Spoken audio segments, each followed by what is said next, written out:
Hello friends, আমার channel Sunanda Das the art of cooking. আমি তোমাদেরকে আগেও রেসিপি শেয়ার করেছিলাম রসগোল্লার। তো জাস্ট আমি দেখো, আমি জলের মধ্যে মিষ্টি দিয়েছি, মিষ্টিটা ভালো করে গলে গেছে। তো এটা জাস্ট ফুটিয়ে নিয়েছি জলটা ভালোভাবে। দেখো একটু দানা দানা আছে মিশ্রি, তো জাস্ট গলে গেছে। এ দেখো সুতো মিশ্রি, এই যে সুতোটা আছে, সুতোটা আমি বার করে দেবো। হ্যাঁ দেখো ভালো করে মিশ্রি জলটা ফুটিয়ে নিয়েছি। এবার আমি জাস্ট ছানাটা গোল গোল করে আমি দিয়ে দিয়েছি। আমি তাড়াতাড়ি করে যেমন তেমন করে করেছি, তোমরা বন্ধুরা একটু ভালোভাবে গোলটা করো, দেখতে ভালো লাগে। এই দেখো এরকম রসের মধ্যে আমি দিয়ে দিয়েছি। এটা আমি 15-20 মিনিট ফুটাবো। ফুটিয়ে নিয়ে যেরকম আমরা রসগোল্লা করেছি, তোমাদের আগেও দেখিয়েছি বন্ধুরা, জাস্ট ওরকম করে ফুটিয়ে নেব, যাতে রসটা ভালো করে ঢুকে যায়। আর দেখবে রসগোল্লার সাইজগুলো একটু বড় হয়ে যাবে।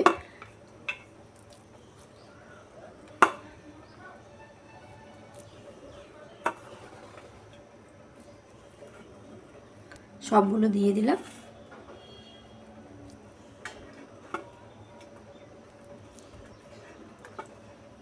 এবার আমি এটা জাস্ট ঢাকা দিয়ে 15 মিনিট পর আমি আবার চেক করব। এটা আমি ঢাকা দিয়ে রেখে দেবো। জাস্ট দেখো একদম লো ফ্লেমে ফোটাবো রসটাকে। আর এদিকে দেখো আমি হাফ কেজি দুধ একদম ঘন করে নেব। এটাও বসিয়ে দিয়েছি লো ফ্লেমে। এটা ঘন হয়ে গেলে আমি দেখো কি করি। তো আমি জাস্ট এটা ফার্স্ট টাইম করছি বন্ধুরা, তো করছি আর তোমাদের সাথে ভিডিও করে শেয়ারও করছি। যদি ভালো হয় তাও দেখাবো, আর যদি খারাপ হয় তাহলে কিন্তু কিছু মনে করো না, কেন এটা আমার ফার্স্ট টাইম আমি ট্রাই করছি যে এইভাবে হচ্ছে কি না। তো এটা আমি জাস্ট রসমালাই করব বন্ধুরা।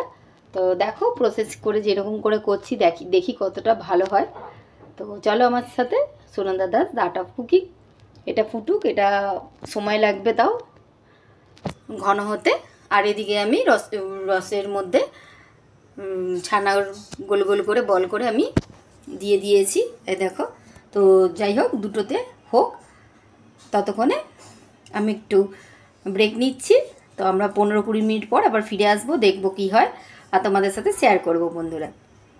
15 মিনিট পরে আমি ফিরে এলাম। দেখো রসগোল্লার সাইজগুলো জলে ফুটে দেখো বড় হয়ে গেছে। এটা হয়ে গেছে, এটা আমি বন্ধ করে দিলাম। আর এদিকে দুধটা দেখো ঘন হয়ে এসছে, আর একটু ঘন হবে, আর একটু ঘন করব।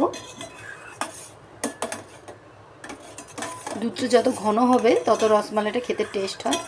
এখন আমি মিষ্টি দিইনি, অ্যাড করিনি, আমি মিষ্টিটা একটু পরে অ্যাড করব। আর একটু ঘন হোক। আমি অল্প 2-3 টুকরো মিষ্টি অ্যাড করলাম। এই দেখো আমি জাস্ট অল্প মিষ্টি করব, তাই জন্য খুব বেশি মিষ্টি অ্যাড করলাম না। এই দেখো মিষ্টিটা গলবে, ওই জন্য আমি দিয়ে দিলাম, গলতে একটু সময় লাগবে। তো জাস্ট এটা আর একটু ঘন হয়ে যাক। তোমরা চিনিও অ্যাড করতে পারো, তোমাদের মিষ্টি অনুযায়ী টেস্ট অনুযায়ী তোমরা চিনিটা অ্যাড করবে। আর একটু ঘন হোক। রসগোল্লাগুলো প্লেটে নিয়ে নিয়েছি। এরপর আমি দেখো দুধটা একদম ঘন হয়ে গেছে, হালকা একটু ঠান্ডাও হয়ে গেছে। এই দেখো এরকম থিকনেস, আরও বেশি হলে ভালো হতো, আমার কাছে কম দুধ ছিল। তো জাস্ট এরকম ঘন দুধটা আমি ওপর থেকে দিয়ে দেবো। ঘন দুধটা আমি দিয়ে দিলাম।